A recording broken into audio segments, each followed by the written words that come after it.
Hey folks, welcome to Quantum Mind Hub Stories. Before we kick things off, don't forget to drop your comments, share your own perspective, and let us know any lessons you pick up from this story.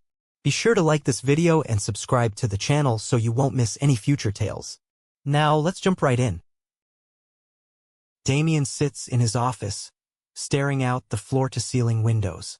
He's just wrapped up the biggest deal of his life. On paper, he's won. He's the proud owner of another lucrative company, with the numbers on his spreadsheets looking like they've been dipped in gold. But somehow, all this supposed triumph leaves him feeling hollow. Everyone calls him a winner, yet something about that label makes him frown. He tries to picture his father's proud face. His dad always told him a man should reach the top, no matter what. But here he is, scanning the silent office late at night, wishing there was someone he could actually share it with. He looks around, sees nothing but fancy leather chairs and glass walls, and sighs. Deciding he can't stay in this big, lonely workspace any longer, Damien grabs his car keys. He doesn't really know where he's going, he just knows he can't stand the cold fluorescent lights bearing down on him, reminding him how alone he feels. He drives without direction, letting the city streets swallow him. He passes rows of gleaming clubs where people queue in their best outfits. He's not in the mood for that kind of flash. He wants something real, something unpolished, maybe an old bar that's open late, a place where he won't be recognized as the almighty millionaire or have to keep up the pretense of a polished CEO. Eventually, Damien spots a dimly lit sign blinking above a shabby-looking building. The parking lot is mostly empty. Perfect. He pulls in, steps out, and breathes in the cool night air. As he walks in, the bartender barely looks up from wiping glasses. A couple of tired-looking folks are hunched over their drinks, lost in their own worries. The jukebox in the corner creaks out a sad tune. Damien finds a stool and sits. He's used to being served right away, but here nobody rushes over. The bartender finishes cleaning a few more mugs, then finally ambles over to take his order. Damien asks for a strong whiskey. He tells himself he needs to celebrate, but deep inside, he's trying to numb something he can't quite name. All that success, all that money. He feels like he's got a vacuum inside his chest that refuses to be filled. He swirls the liquid around in his glass, noticing the gentle clink of the ice cubes, and wonders if life's about to change for him in some way. Little does he know, this unplanned trip and his quiet thirst for something real are about to set off a chain of events that'll change everything forever. He's not looking for company. He really isn't. But halfway through his second drink, a woman slides onto the bar stool 2 seats away. She's got dark hair pulled back in a messy ponytail and looks like she's come here with the same intention, to forget something or someone. Damien glances over, just a quick look, and sees her gentle features tighten when she notices him looking. He returns his gaze to his whiskey, tries not to intrude. He's been the center of attention for so long in his corporate bubble that tonight he doesn't want to stand out. A few minutes pass. The bartender talks to her with an easy familiarity, calling her Lena. That name tugs at something in Damien's mind. It sounds both strong and soft, like she's been through a storm but still chooses to be kind. Eventually, Lena glances at Damien and gives him a polite nod. He feels an odd pang in his chest, a burst of awareness. His brain tries to warn him to stay guarded, but he can't deny he's intrigued by her calm presence. At first, he just listens. She talks to the bartender about her day, complaining that she's had to handle yet another old family argument that weighed her down. She sighs, says she's drained by conflicts and wants to escape it all, even if it's just for an hour. Something about her vulnerability strikes a chord. Damien isn't used to hearing real honesty anymore. People around him usually sugarcoat things, hoping to score his favor or his money. Here, though, Lena speaks plainly, not knowing or caring who he might be. When the bartender steps away, Lena glances in Damien's direction. She offers a small smile, almost apologetic, like she's embarrassed about oversharing in front of a stranger. He smiles back, raises his glass, and musters a quiet, "Rough day." She nods. Another moment of silence passes. Then she shrugs and says, "You look like you've had one too." It's not flirty or contrived. It's genuine empathy, and that's something Damien hardly ever sees. He surprises himself by opening up just a bit. "I had a victory today. At least, it looks like one on the outside." She tilts her head, curious, and he continues, "Funny how it can still feel so empty." Lena nods and Damien has this strange feeling like she understands. They're two people in a shabby bar, both haunted by life's demands, yet in this moment they feel seen. For the first time, Damien's money and success don't overshadow him. There's no fancy suit to hide behind, just raw honesty. And in that honest moment, a spark lights up between them, subtle but unmistakable. The conversation flows more easily than either of them expects. It starts small, random jokes, half-hearted complaints about stressful jobs, the usual stuff. But soon, there's a shift in the air. The closeness of the bar, the low music, the fact that they're both clearly trying to escape something, everything lines up to create this intense, almost electric atmosphere. Damien realizes he's telling Lena things he never tells people he's just met. He mentions how he grew up in a super-driven household where his dad hammered in the message win at all costs. Lena doesn't judge. She just listens. Her eyes hold warmth, sympathy, and a hint of sadness too. She opens up about losing someone close, a father figure, though not her real dad, more like a mentor who believed in her. She doesn't go into heavy detail, but Damien senses the hurt. It's raw, and she quickly changes the subject as if it stings too much. They laugh about random stuff, commiserate over betrayals they've experienced. For Damien, it's a brief mention of an engagement that ended badly. He doesn't delve into every detail yet, just hints that it felt forced and had more to do with business ties than real love. Lena nods in understanding. She doesn't pry, but there's a caring look in her eyes that makes him want to say more. Time seems to slip away in that cozy corner. One minute they're finishing their drinks, the next minute they're caught up in a deeper conversation about life regrets, dreams that got buried under responsibilities, and the possibilities of second chances. It feels like an out-of-body experience for Damien. He can't recall the last time he sat with someone who sees him, not as wealth. Soon, the bar's last call warning crackles over the speakers. Damien notices how late it's gotten, but he isn't ready for the night to end. Lena's quiet, maybe sharing the same reluctance. Finally, Damien summons the nerve to ask if she wants to head someplace quieter, maybe get some coffee, keep talking. She hesitates. There's a moment where she looks at him like she's weighing all her past hurts against this chance for something genuine. Then, with a faint smile, she agrees. They never make it to a coffee shop. The universe has other plans. They end up in Damien's car, driving with no specific destination. That drive is charged with unspoken tension, a blend of fear and hope. They finally pull into a small motel with a vacancy sign flickering in the darkness. As soon as the door closes behind them, the conversation ramps up to an emotional level. There's something about being away from the rest of the world, away from all the expectations, that makes them speak as if they've known each other forever. The night takes a sudden, passionate turn. It's not just physical, there's emotion, too. In the hush of that motel room, walls come down, hearts open up, and for a few precious hours, Lena and Damien forget the heaviness of their separate worlds. They don't know it yet, but seeds of fate are being planted that'll bloom in ways neither of them can imagine. Daybreak seeps in through the thin curtains, painting the room with pale light. Damien wakes first, his heart hammering. For a split second, he's at peace, recalling the tender moments and raw honesty of the night before. Then reality crashes in. Panic surges through his chest like a wave. He's not sure if he's ready for whatever this is.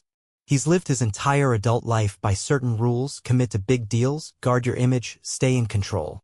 Now, one night with Lena has scrambled his rulebook. He's shaken by how vulnerable he felt, how easy it was to open up. And in typical Damien fashion, he worries that if he lingers, this feeling might deepen. He isn't sure he can handle that. There's also a sliver of guilt poking at him, something about how he's leaving Lena to wake up alone, the way he's done too many times in his past. But fear outweighs guilt. He hastily scribbles a note, something vague like, "Thank you for last night," which seems so lame even to his own eyes, but he can't find better words. He leaves it on the bedside table. Slipping on his clothes, he turns to look at Lena still asleep, her face soft and peaceful. His stomach twists. Is he making a terrible mistake by leaving? He closes his eyes and breathes deeply, but the old instincts kick in. Distance, self-preservation, keep everything under control. With one last look, he heads out the door, feeling like he's crossing a line he'll never be able to uncross. When Lena wakes up, she blinks in the bright morning light. The first thing she notices is the empty space beside her. She sits up, heart pounding, hoping to see Damien. Instead, her eyes land on the note. She reads it, feeling an odd mixture of disappointment and acceptance. She's been here before. Men who flee after something meaningful shakes them up. Still, something about Damien felt different. She can't decide if she's hurt or just resigned. Gathering her clothes, she quietly leaves the motel room, hugging the memory of that night to herself like a fragile promise, even though it's already starting to feel like a distant dream. As she steps into the sunlight, the note crumpled in her hand, she wonders if Damien's gone for good. She doesn't know much about him beyond his name and the flickers of vulnerability he showed. Yet, for reasons she can't explain, Lena feels a little pang of sadness as she imagines a life where they might have had more time to figure out that strange connection. She shakes off the thought. Reality waits as it always does. 5 years can drag or fly, it all depends on what life throws at you. For Damien, those years are a blur of endless meetings, sky-high deals, and a relentless pursuit of more. More companies, more properties, more accolades. He doesn't have time to dwell on a single night that once caused a few cracks in his armor. Or at least, that's the lie he tells himself whenever he remembers a woman named Lena with empathetic eyes and a gentle smile. Instead, he's packed his schedule and soared to even loftier heights, becoming an even wealthier mogul. But not everything is smooth. Success can turn toxic when people only see you as a trophy or a stepping stone. Damien's corporate world is full of sycophants and sharks, each one smiling for the camera while sharpening their teeth behind the scenes. He's built up a tough shell. He rarely thinks about the people he might have hurt along the way. Every betrayal or heartbreak has become just another scar fueling his ambitions. On this particular evening, Damien finds himself roped into a charity event by his PR team. They say it's good for his image, showing he cares about underprivileged kids, battered women's shelters, and community development. He's dressed in a tailored suit, sporting that practiced business smile that hides how bored he feels. The cameras flash as he steps onto the stage to make some prepared remarks about philanthropic responsibility and giving back. The audience claps politely. He steps down and settles at his designated table, itching to leave. As he sips his drink, the hum of conversation washes over him. It's the usual crowd of affluent donors, eager to rub elbows and swap business cards. Damien's scanning the room when someone, catches his eye. He recognizes her before his brain fully processes it. It's Lena. His heart skips a beat. She's standing on the other side of the room in a simple but classy dress. And she's not alone. She's holding 3 small boys by the hand. And there, on those little faces, he sees a hauntingly familiar smile. His own smile. For a moment, Damien's mind blanks. Could this be real? Did he have too much champagne? Or is this an actual thing unfolding in front of him? He blinks, fights the urge to pinch himself. Then Lena steps forward, leading the boys gently through the crowd. The hush spreads across the room as guests turn to see what's happening. Damien stands like he's on autopilot, and the distance between them seems to shrink in slow motion. Finally, Lena looks him in the eye and says, "They're yours." The stunned silence that follows feels like it could swallow them both whole. Damien's ears buzz. 1,000 thoughts slam into each other in his mind. He stares at the 3 small boys. Same dark hair, same mischievous spark in their eyes that he used to see in his own reflection as a kid. It's like looking into a time warp. Each boy clutches Lena's hand, shifting uneasily at the sudden attention. He manages to stammer out a question. What are you saying?" But he already knows. Deep down, something in his gut recognizes the truth. Lena raises her chin, looking scared yet resolute. "They're your sons," she says, her voice steady but low. The guests around them murmur in shock. Some cameras flash, capturing Damien's stunned expression.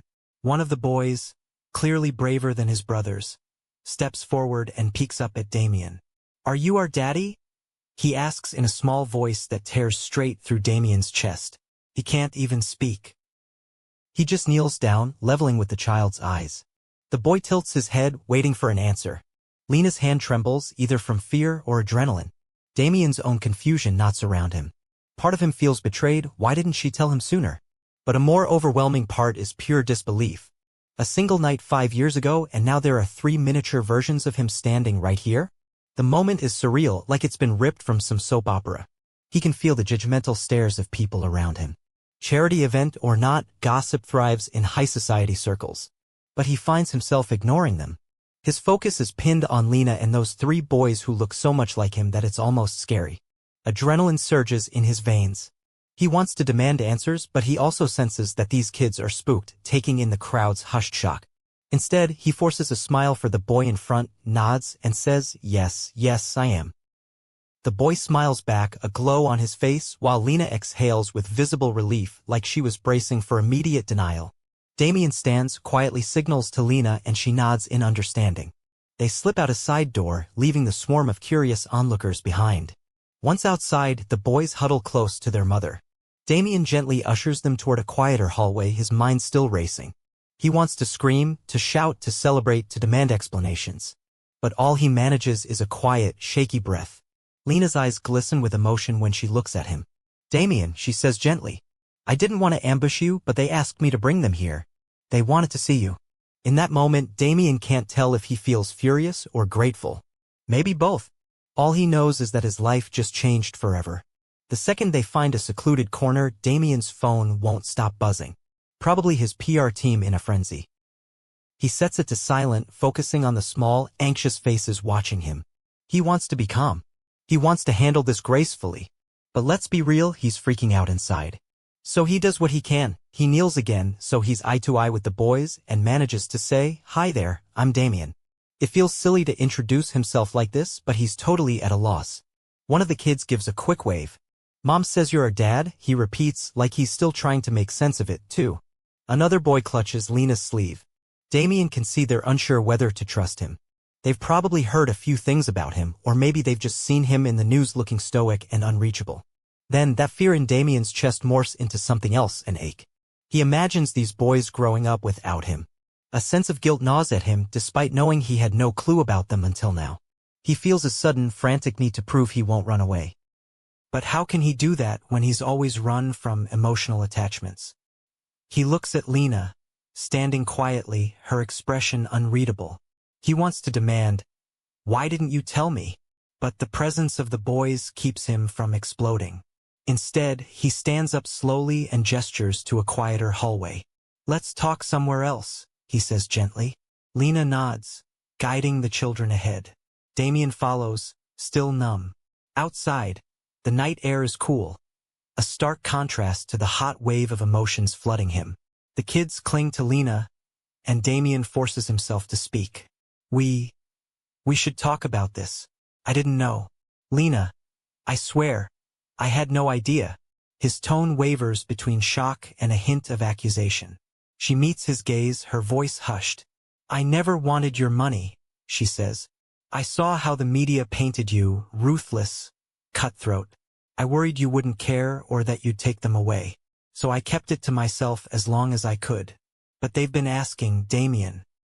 They wanted to know who their father is." Damien's heart pounds with a confusing blend of anger, relief, and regret. He almost snaps back, but the little faces watching him remind him to keep it together.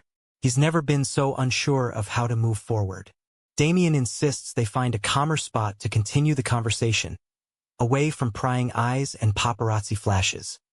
He arranges for a private room in a nearby cafe. He has enough pull to request a locked door and a quiet booth. Inside, the boys settle at a small table, munching on the pastries the cafe owner hastily brings over. Their wide eyes dart between the adults, sensing the tension. Lena takes a deep breath. She looks at Damien, tries to steady her voice. "I know you're angry. Just, please understand I wasn't trying to punish you.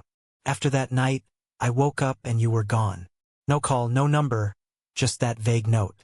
Then, a few weeks later, I realized I was pregnant. ×3. She lets out a shaky laugh. "Triplets," she says, like she still can't believe it sometimes. Damien's fingers clench around his coffee cup. He remembers that note. It was pathetic, a few scribbled words because he'd panicked at the strength of his feelings. "You could have tracked me down," he says, trying to keep his voice level. "I didn't vanish off the face of the earth." Lena nods. "I did some digging.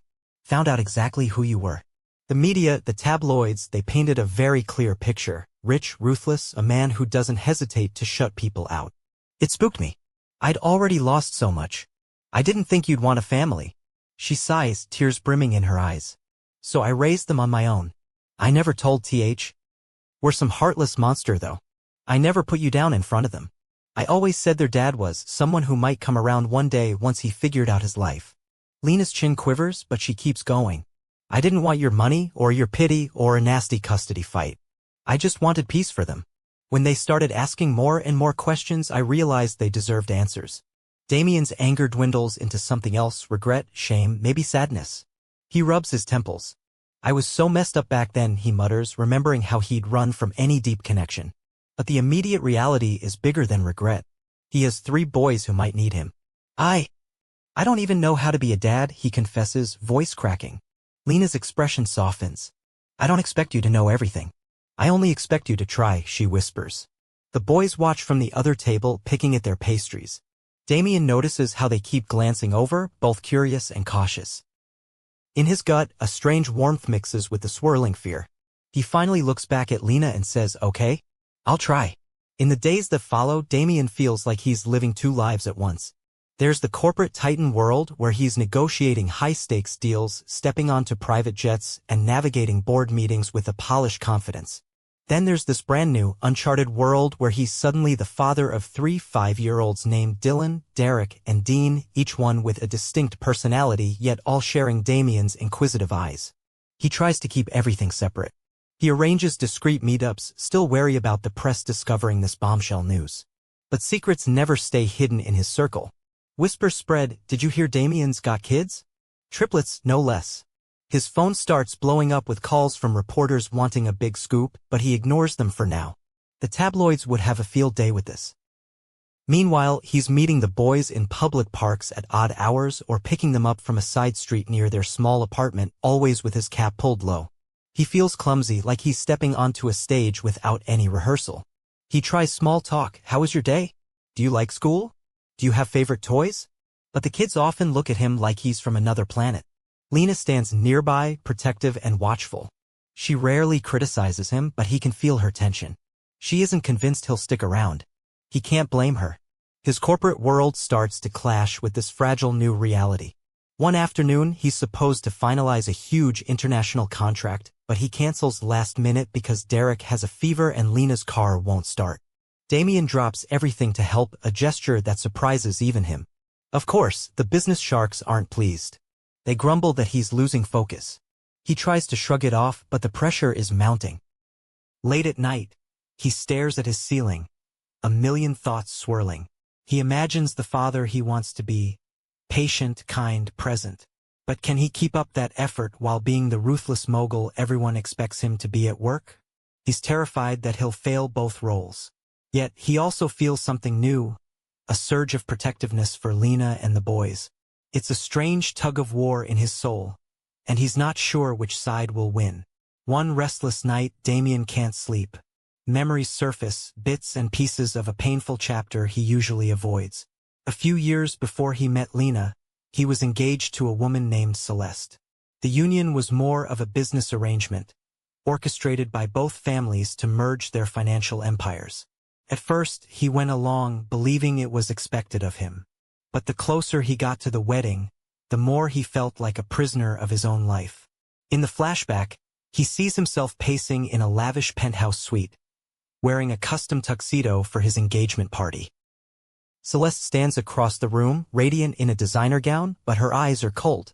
He remembers thinking, we're basically strangers. She cared more about appearances and the potential boost to her own status than anything emotional. His father had told him it was a smart move, but Damien felt suffocated. The final straw came during a heated argument about wedding details. When Celeste snapped that his only job was to keep the money rolling in, something inside him cracked. The night of that engagement party, Damien did the unthinkable. He walked out halfway. He left behind a scandalized crowd, furious parents, and the woman he had no real connection with. It was front-page gossip for days, cementing his reputation as a reckless maverick in the business world. But to him, it felt like the first real decision he'd made for himself, even if it was ugly and humiliating. He ended up driving aimlessly that night, ending up in that random bar where he first laid eyes on Lena.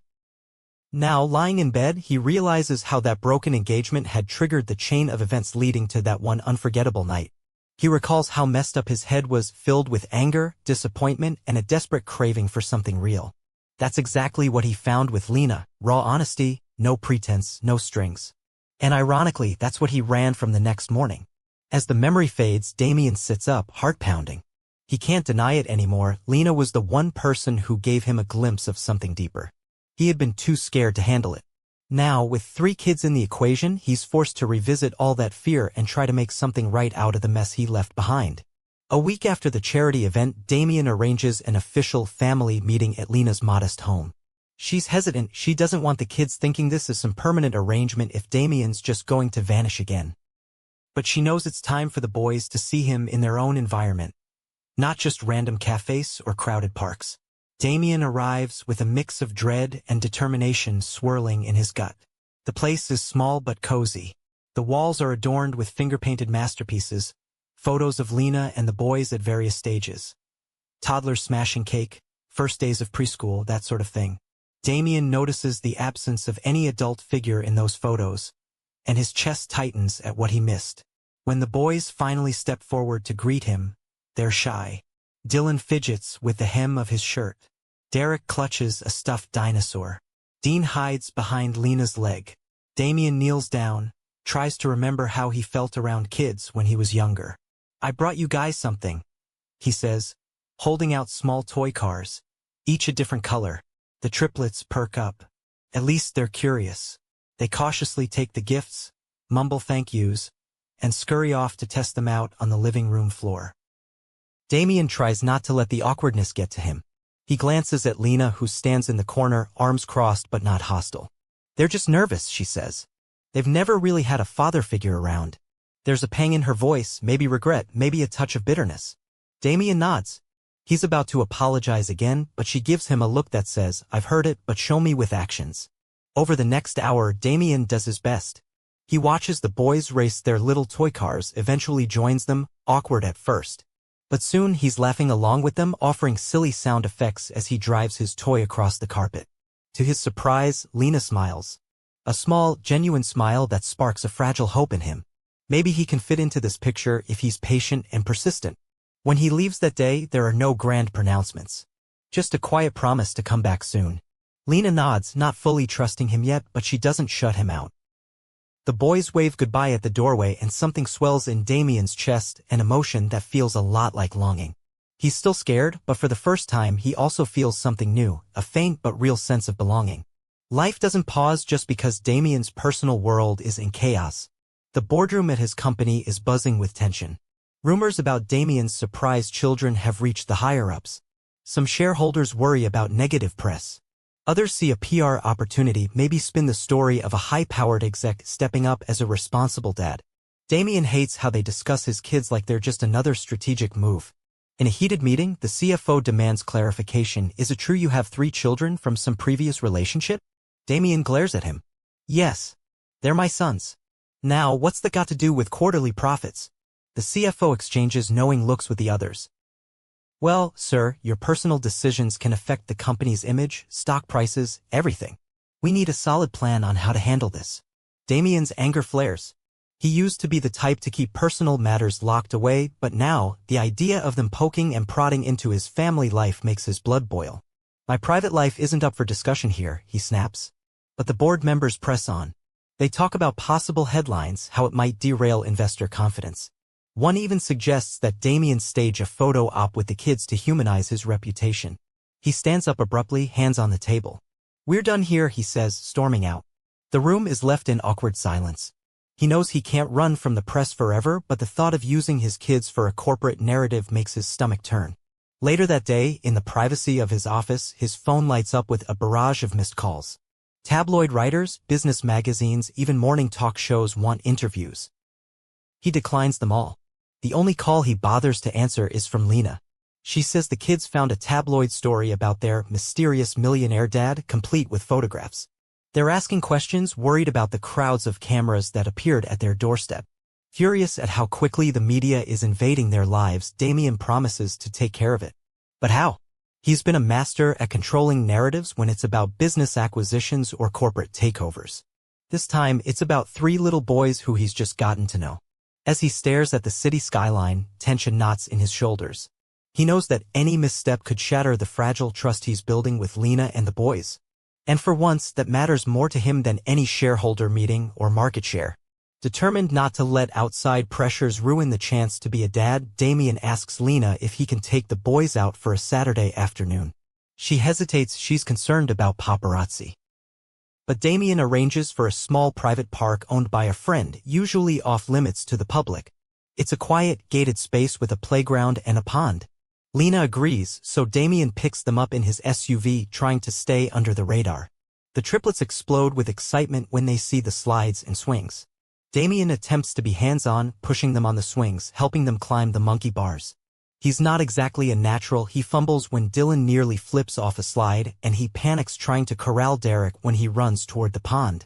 But there are also bright moments, laughter echoing through the trees, the boys chasing each other in a playful game of tag, and a collective giggle when Damien tries to show off a silly dance move and stumbles. Lena watches from a bench, arms crossed at first, but gradually her posture relaxes.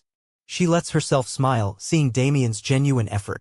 At one point, she joins them in a game of hide-and-seek. Damien hides behind a big oak tree, almost too big to be inconspicuous. Dylan spots him and squeals, "Found you!" Damien scoops him up, tossing him playfully in the air. It's a small moment, but it resonates in Damien's heart like nothing else. Inevitably, chaos strikes. The boys start squabbling over who gets to ride the seesaw first. Damien tries to referee, but they ignore him, each one claiming, "It's my turn." The situation escalates into tears and tantrums. Damien's eyes dart to Lena for help, and she steps in calmly, kneeling down, talking softly, making them take turns. Damien sees the patience in her approach and realizes this isn't a single day's effort. It's years of gentle guiding. He wonders if he can ever catch up. By the end of the outing, everyone is tired and a little frazzled. Damien drives them home, the boys dozing in the back seat. Lena quietly thanks him, acknowledging his attempt, even though it was messy. He looks at her, searching for any sign of acceptance. She meets his gaze with a hint of a smile. "They had fun," she says softly. It might not be an outright confession of trust, but it's progress. Damien's heart lifts slightly, realizing that for once, he's finding joy in something that has nothing to do with his bank account. Over the next few weeks, Damien keeps visiting, but he notices Lena's walls are still up. She's polite, even friendly at times, but there's a guarded tension whenever they're alone. One evening, he musters the courage to ask, "Lena, are you still afraid I'll bail?" She sighs, looking away. "Damien, I'm not trying to be cold, but I've had to protect them. They've been my entire world for 5 years. I can't risk letting you in just to watch you walk out again." Her words sting because he knows they're fair.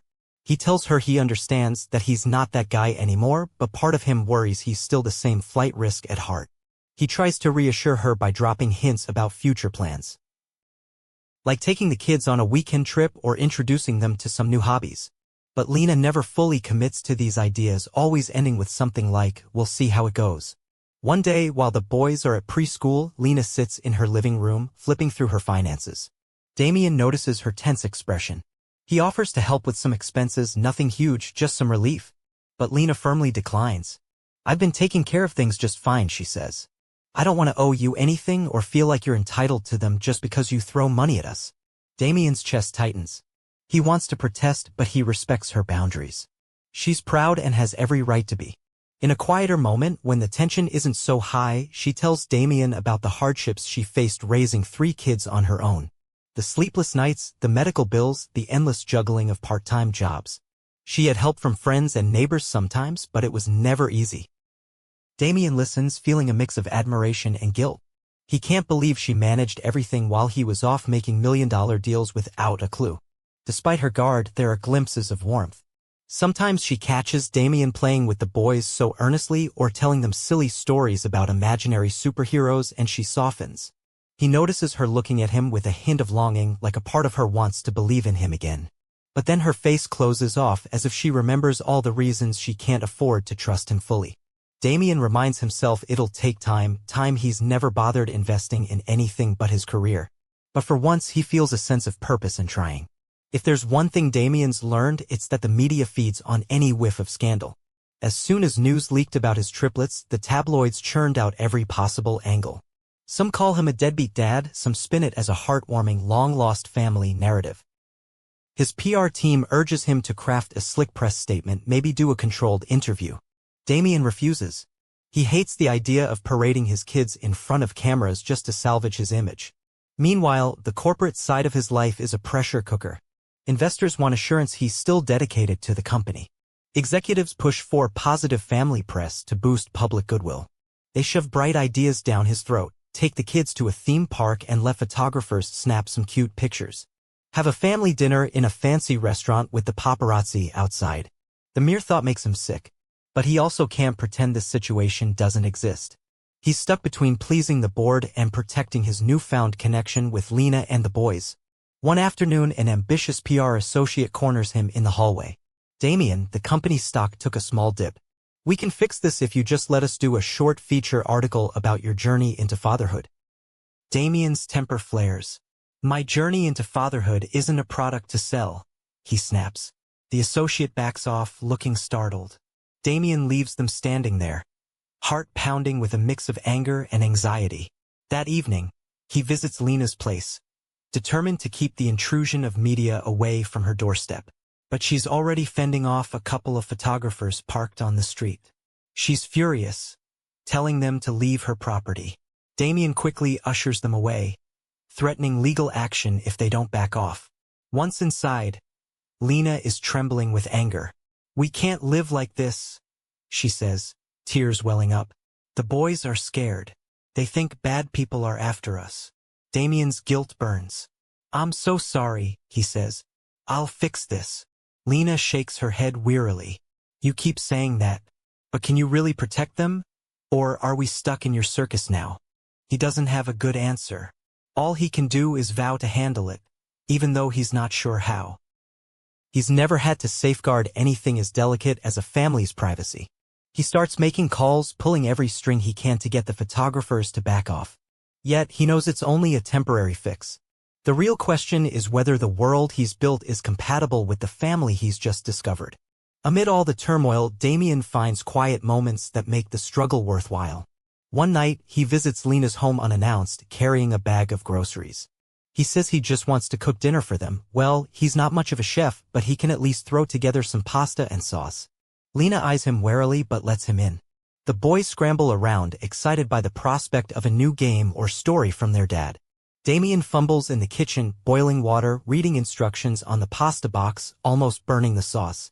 Lena can't help but laugh at his clumsy attempts, eventually stepping in to show him how it's done. It's the closest thing they've had to a bonding activity as a couple, if you can call them a couple. The atmosphere shifts. For just an hour, they're not battling paparazzi or corporate suits. They're just two adults trying to feed three hungry kids.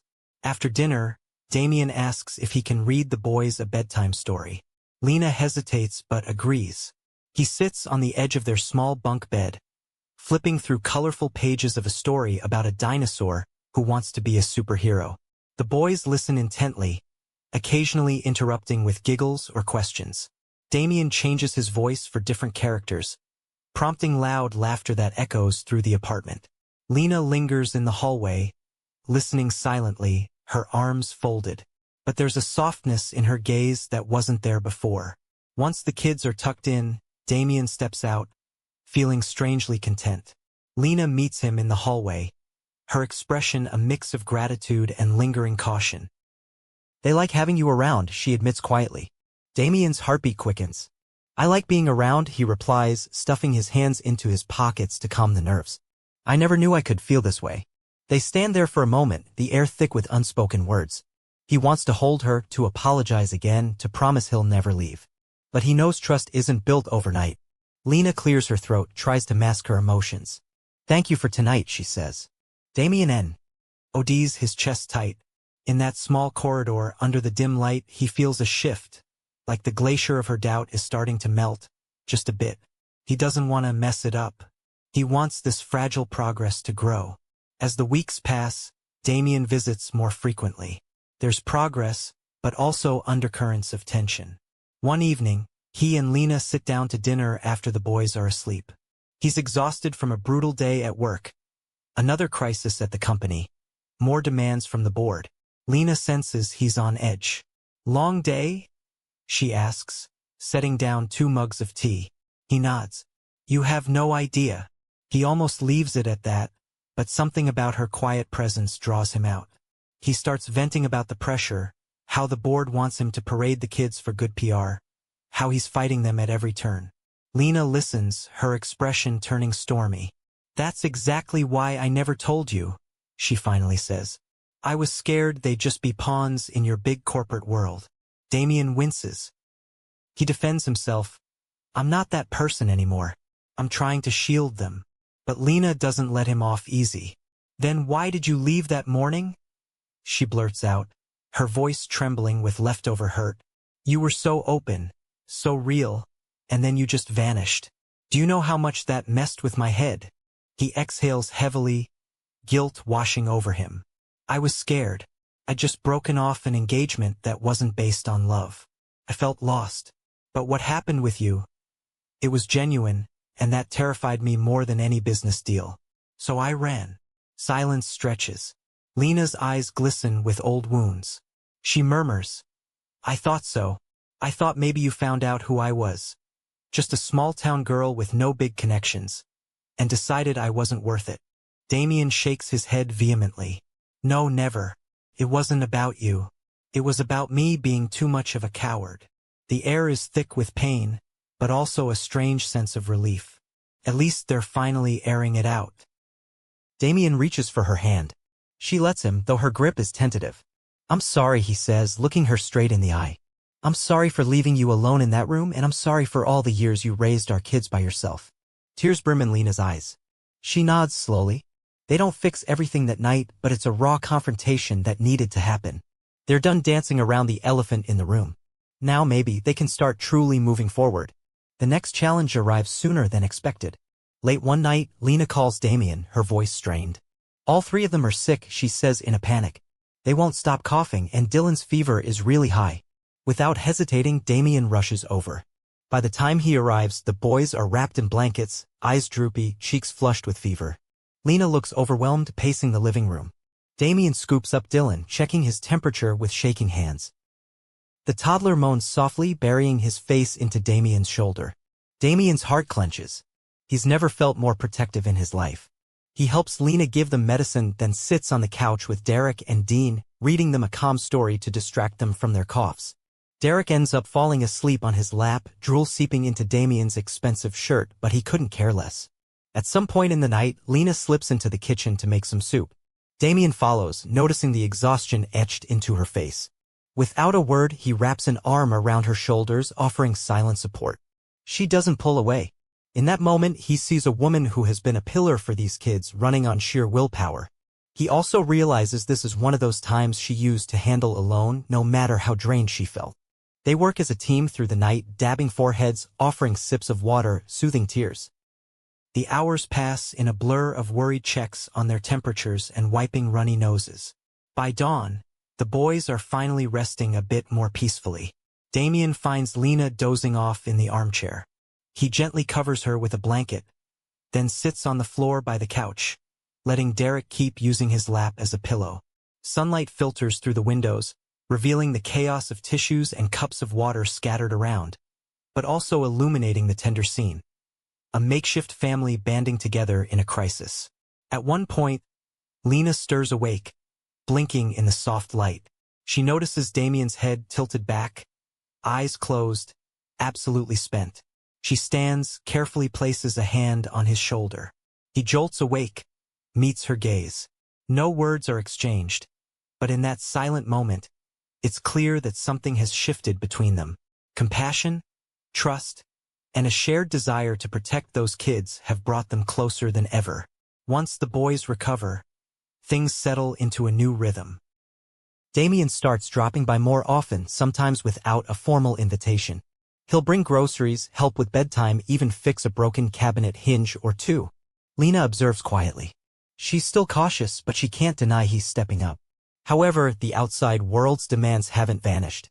In a high-rise office, investors corner Damien, pushing him to finalize a massive merger.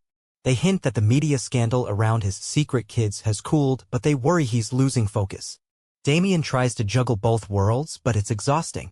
He's used to sacrificing personal time for business. Now, every time he does so, he feels a stab of guilt about letting the boys down. One evening, he's supposed to read them a bedtime story. A last-minute deal keeps him at the office, forcing him to text Lena that he can't make it. Her reply is polite but tinged with disappointment. "They'll understand," she says. But when he finally gets home that night, he pictures the kids waiting for him, turning off the lights in their bedroom with confusion in their little eyes. It makes him ache in ways he never anticipated. The next day, he confesses his concerns to Lena. "I'm trying to balance everything, but I'm terrified I'll fail them," he admits. She nods, understanding but also firm. "I've had to sacrifice a lot to raise them alone. It's not easy, but you do it because you love them." Damien knows she's right. Love isn't about fitting in fatherhood when it's convenient. It's about committing even when it's hard. That night, Damien locks himself in his study, turning off his phone so no business calls can interrupt him. He reads up on parenting advice, sifting through articles on how to connect with your kids, how to handle tantrums, how to maintain consistency. The more he reads, the more daunting it seems. But he's determined. For all his billions, he feels helpless in the face of three little hearts that need him to be there, not just in body but in spirit. In a rare vulnerable moment, he admits to himself that he's fragile now. He's formed an attachment that could shatter his heart if it goes wrong. The kids, Lena, they represent something precious and irreplaceable. For the first time, he understands how high the stakes are when emotions are involved. Business might cost him money, but walking away from this would cost him his soul. The progress is real but slow. The boys start calling him Dad, occasionally, sometimes with a shy giggle, sometimes in a burst of excitement. Each time, Damien's heart soars. Lena notices how he lights up whenever the kids use that word. It's a small step, but monumental. He begins to see glimpses of what fatherhood could be like if he keeps pushing forward. Then, out of nowhere, a major business crisis hits. One of his biggest deals is on the brink of collapsing. Partners accuse him of negligence, saying he's distracted by personal matters. The tension escalates and Damien has to fly out for an emergency negotiation. He promised to take the boys to a local fair that same weekend. With guilt gnawing at him, he calls Lena. "I'm so sorry," he says. She's quiet for a moment before replying, "Work is important, I get it. But remember, they're important too." He cuts his trip short, coming home earlier than planned, hoping to salvage some time with the kids. But by the time he arrives, the fair is almost over. He rushes over to meet them, weaving through the gates with frantic energy. Lena's there with the boys, who look tired and a bit disappointed. Derek spots Damien first, running up to him with open arms, which eases Damien's guilt slightly. They share a few rides, manage a snack or two, but it's late. The magic is dampened. As they walk out, Damien can't shake the feeling he's failing at both worlds. He tries to apologize to Lena, but she waves him off, forcing a small smile. "We all do what we can," she says. But her eyes hold a question: "Are you truly all in?"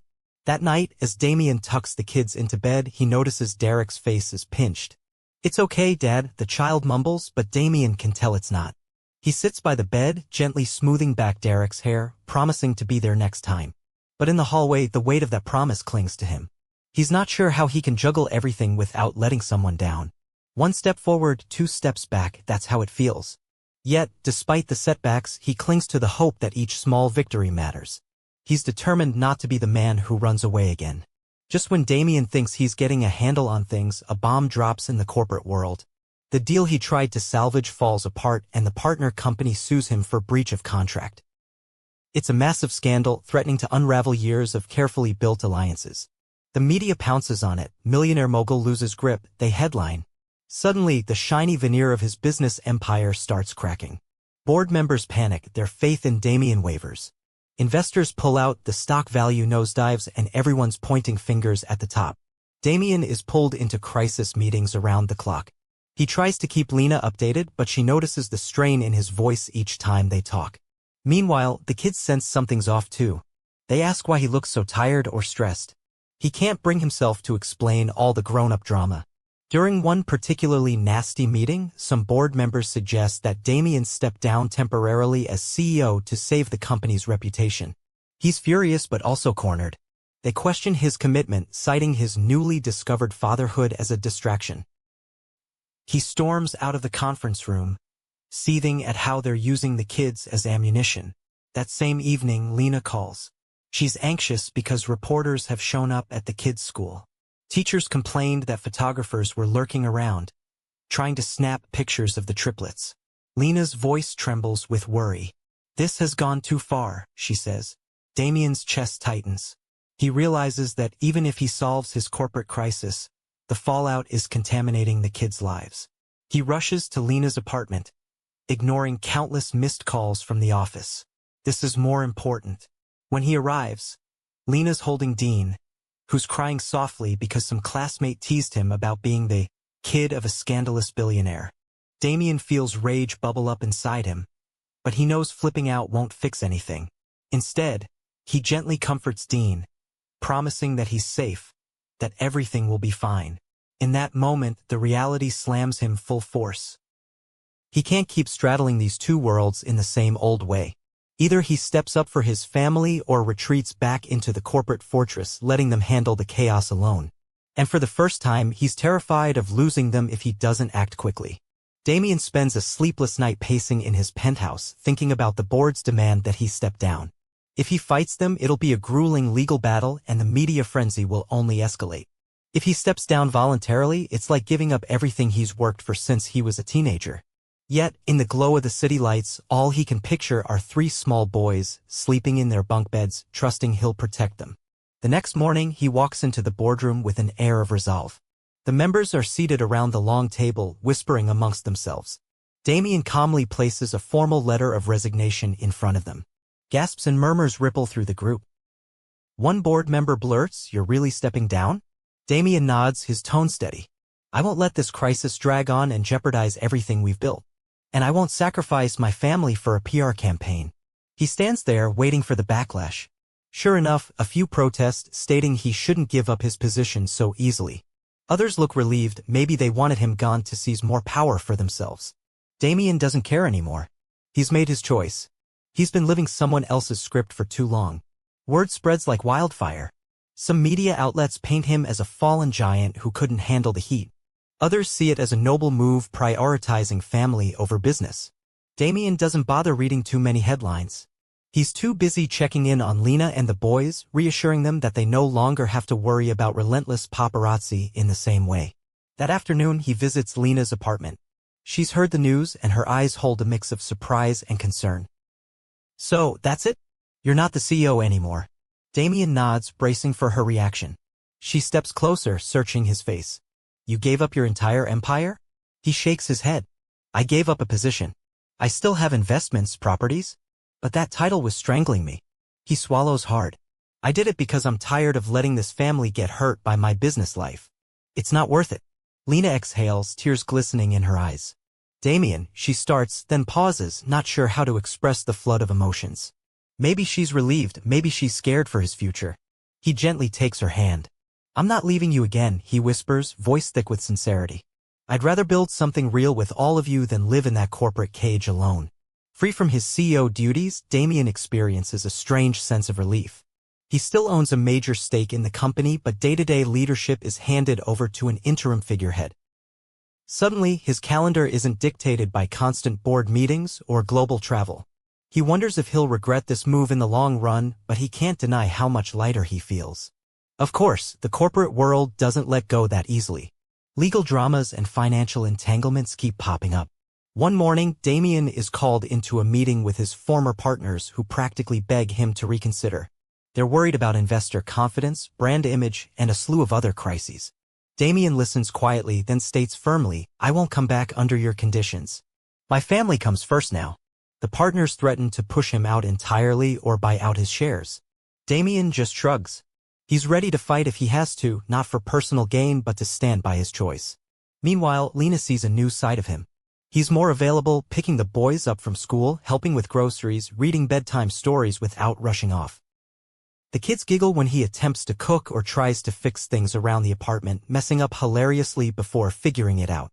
Slowly, the tension in Lena's eyes relaxes, replaced by cautious hope. But not everyone's thrilled. A group of hostile shareholders organizes a campaign to remove Damien from all decision-making processes. They smear him in the media, claiming he's irresponsible, unfit. The tabloids revisit every rumor, failed engagement, secret kids, the lawsuit, and paint a picture of a man unraveling. Damien stays calm, not because it doesn't hurt, but because he's found a new anchor. When he tucks the boys in at night, sees their peaceful faces, or feels Lena's cautious but growing trust, he knows he's fighting for something real. One day, in a final blow, the board sues to freeze Damien's assets, accusing him of mismanaging funds. It's a nasty move, but he calls their bluff, providing proof that the fiasco was sparked by other executives' miscalculations. He stands in that courtroom determined to show that he may have walked away from the CEO role, but he won't let them tarnish his name. In a surprising turn, some longtime employees come forward to defend him, citing his fairness and leadership. It's not the complete victory he hoped for, but the threat subsides enough for him to breathe easy. Lena hears about the drama, worried this will break him.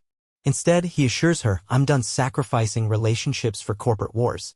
Whatever happens, we'll figure it out. Together, if you'll have me."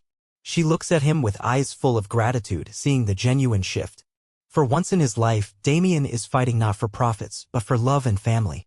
With the corporate storm finally easing, Damien focuses more on day-to-day life with Lena and the kids.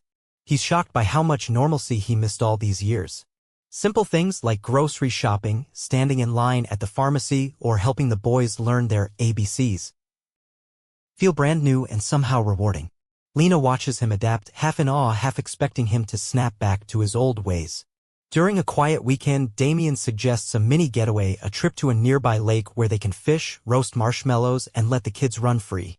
Lena hesitates. She's nervous about the cost, about the possibility of paparazzi. Damien promises it'll be private and low-key. She finally agrees, albeit with lingering caution. They rent a small cabin by the water, arriving to find a serene vista of rippling waves and tall pines. The kids go wild, racing around in excitement. Damien carries in the luggage, feeling a rush of happiness at this new chapter. Lena sets up sleeping arrangements, ensuring the triplets have cozy beds. The cabin is modest, no fancy resort, but that's what makes it perfect, no pretenses, just genuine family time. That evening, they sit by a campfire. Damien helps the boys skewer marshmallows while telling them goofy jokes. Lena smiles, her face glowing in the firelight. Eventually, the boys tire out and Damien tucks them into their bunk beds. When he returns outside, Lena's sipping cocoa, gazing at the star-filled sky. He sits beside her, a comfortable silence enveloping them. After a few minutes, Lena speaks softly. "I never thought I'd see you like this, content without all that glitz." Damien takes her hand, noticing she doesn't pull away. "I spent so long chasing illusions," he confesses. "Turns out quiet moments like this are worth more than any deal I've made." Lena looks at him, her eyes reflecting a mixture of lingering hurt and budding trust. She doesn't say anything, but she shifts closer, resting her head on his shoulder. They sit like that for a while, hearts open, walls lowering. Damien's mind drifts back to the last 5 years, his frantic drive for success, the emptiness he felt, and that fleeting memory of a one-night connection. Here and now, he realizes they're creating something real. It's not perfect, but it's honest. He's learning that love and family can't be rushed or orchestrated. They have to unfold naturally, in stolen moments like this, under a canopy of stars. Back from the lake trip, life settles into a cozy pattern. Damien picks the kids up from school sometimes, or meets Lena for casual lunches. The boys beam when they see him, and Damien basks in their excitement. He starts feeling like a real dad, not just a visitor. He helps them with little projects, building model airplanes, practicing addition problems, or even teaching them some soccer moves in the backyard. One day, Lena calls him in distress. "There's been an incident at school," she says, her voice trembling. Damien rushes over, mind racing. When he arrives, he finds out that Dylan was bullied by an older kid who taunted him about his father's wealth and the media gossip. Dylan tried to fight back, but ended up with a bruised cheek. Damien's blood boils. He storms into the principal's office, demanding accountability. The principal seems intimidated by him, possibly because of his reputation. They assure Damien that the other kid will be disciplined. But Damien doesn't let it slide that easily. He wants to ensure the school sets clear anti-bullying measures. Lena stands beside him, quietly proud he's defending their son so fiercely. After the meeting, Dylan clings to Damien's leg, tears pooling in his eyes. Damien kneels, scooping the boy into a comforting hug. "I'm sorry you had to deal with that," he says, voice full of remorse. "No one should make you feel bad for who you are." Dylan sniffles, nods, hugging his dad even tighter. Later at home, Damien sits with all three boys, explaining that sometimes people pick on others out of jealousy or misunderstanding. He assures them they're never to blame for someone else's cruelty. Lena stands in the kitchen doorway watching Damien handle the moment with surprising tenderness. She remembers when she used to dread dealing with these issues alone. Now there's a man stepping in, not just financially, but emotionally too. That night, Damien tucks the kids in, each boy hugging him goodnight. Their faith in him is growing, and the weight of that responsibility sits heavy on Damien's chest in a good way. He realizes fatherhood isn't about showing up only when it's fun. It's about being there in the tough moments, the tears, the confusion, and guiding them toward feeling safe and understood. For the first time, Damien senses that he's earning the kids' trust, not just expecting it. Just as things start to feel stable, an old ghost materializes from Damien's past. His ex-fiancée, Celeste. She resurfaces with a scandalous claim that she and Damien have unfinished business. In truth, she's stirring the pot, likely hoping to leverage the media attention for her own gain. Rumors swirl that she might sue Damien for breaking their engagement contract, which included financial penalties if either party backed out. It's an ugly clause in an arrangement that was more business than love. The gossip reaches Lena's ears, leaving her uneasy. "Is she going to come after you, us?" she asks, forcing a calm tone. Damien shakes his head, trying to soothe her. "She's bluffing. She just wants attention. I'll handle it." But beneath his confident words, he's annoyed and anxious. He knows Celeste has connections with the media. If she starts slinging mud, it could drag his family back into the headlines. One evening, while Lena is cooking dinner, Damien quietly fills her in on the details. How Celeste's father tried to bind them with a contract that had business perks for both families. How Damien's father pushed for the union. How it all fell apart when Damien walked out. Lena listens, her jaw tensing at the idea of such a cold arrangement. She wonders if this is the world Damien's been part of, a world driven by greed and alliances with little regard for real emotions. Sure enough, a few days later, Celeste arranges a tabloid interview hinting that Damien has always been unstable in relationships and that he's likely stringing along this new woman, too. The headlines rile up Damien's protective instincts. He wants to address it publicly, but Lena urges caution. "The more we engage, the more she'll twist it," she says. The kids overhear bits of conversation and ask if some mean lady is spreading lies about their dad. Damien tries to reassure them, but he's furious that their home life is being disrupted. Lena confesses her fears. "I just got used to you being here, and now someone wants to tear us apart with drama." Damien wraps an arm around her shoulders, pulling her close. "I'm not going anywhere," he murmurs. "She can stir up all the ghosts she wants. We've got something stronger." Still, the tension is palpable. Damien meets with lawyers to ensure Celeste can't file any ridiculous lawsuits. The experience shakes Lena's newly found peace, reminding her that Damien's world is full of unending storms. She wonders if she and the boys can weather them all. Damien, however, refuses to let Celeste's games overshadow what he's built. For now, he stands firm, hoping she'll fade away. But deep down, he knows lingering ghosts have a habit of reappearing at the worst times. In the aftermath of Celeste's public appearance, tensions run high. Damien senses Lena pulling back just a little, as if bracing herself for more chaos. Determined not to lose the ground they've gained, he takes a deliberate approach, showing Lena day after day that he's not going to bolt or crumble under pressure. He starts small. Every morning, he checks on how Lena's doing, even if it's just a quick text. "How's everything? Need anything?"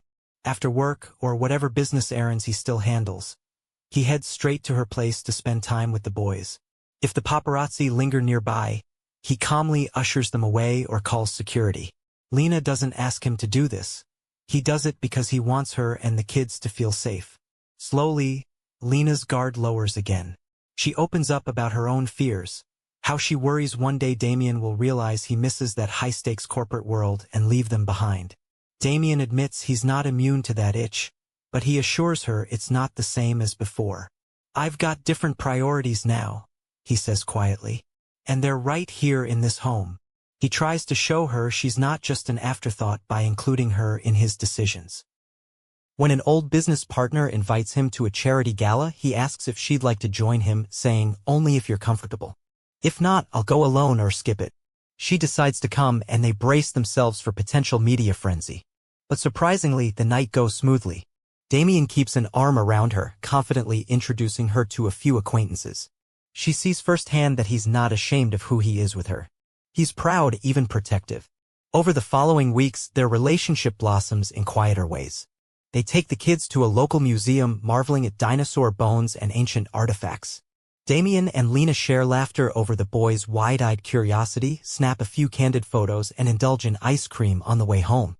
It's nothing glamorous, yet it feels more valuable than any red carpet event. At night, when the kids are asleep, Lena sometimes rests her head on Damien's shoulder as they watch a movie. She'll say something like, "I'm glad you're here," and he feels warmth bloom in his chest. He's not naive, he knows real trust takes time and consistent effort. But these moments, strung together, form a tapestry of reassurance. He realizes love isn't just a grand gesture. It's a series of choices that say, "I choose you," every single day. One sunny afternoon, Damien and Lena decide to surprise the triplets with a visit to their favorite ice cream shop. The kids bounce around with excitement, counting the minutes until they can pile into Damien's SUV. As they devour triple scoop sundaes, Derek Blurt states, "Mommy and Daddy should get married." The abrupt statement draws immediate laughter from Dylan and Dean, who echo his sentiment with wide grins. Damien nearly chokes on his cone. Lena turns a shade of red. She gently tells them, We're not. We're just..." She trails off, unsure how to explain. The kids look confused. "But you love each other, right?"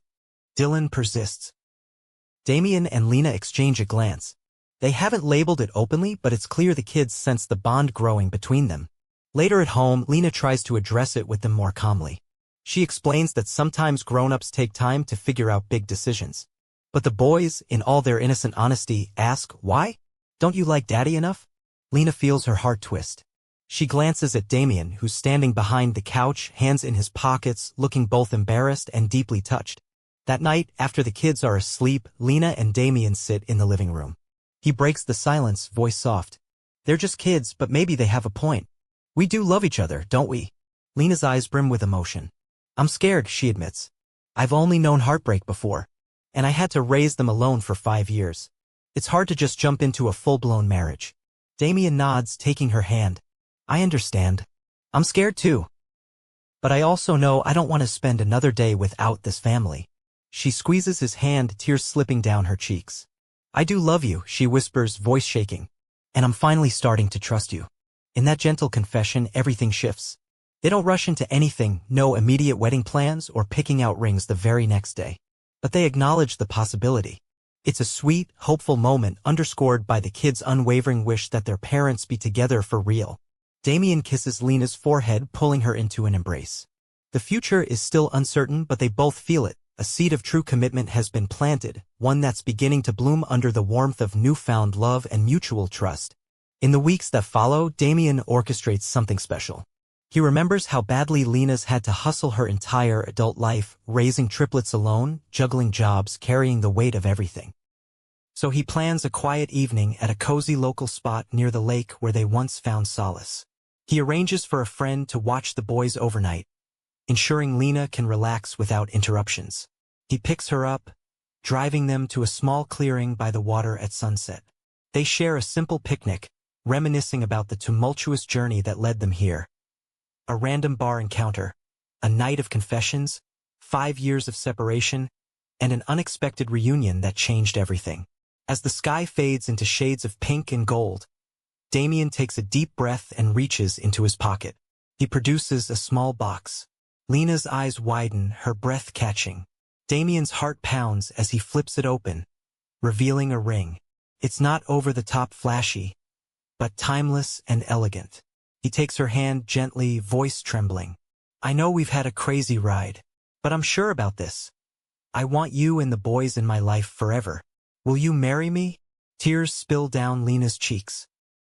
She glances at the ring, then at Damien, searching his face for any hint of doubt. She finds none, only sincere devotion. Eventually, a soft smile spreads across her lips. "Yes," she whispers, voice quivering. "I can't believe this is real, but yes." Damien slips the ring onto her finger, his own eyes misty. They share a tender kiss, filled with the promise of a future they both never dreamed possible. Lena's guard, once so strong, is finally down. Damien's old fears of commitment seem like a distant memory. All that stands between them now is the choice to love without running or hiding. They sit there, arms around each other, watching the last rays of sun disappear into the horizon. Eventually, Damien says, "I also want the boys to feel included. Maybe we should plan something that makes them part of the ceremony."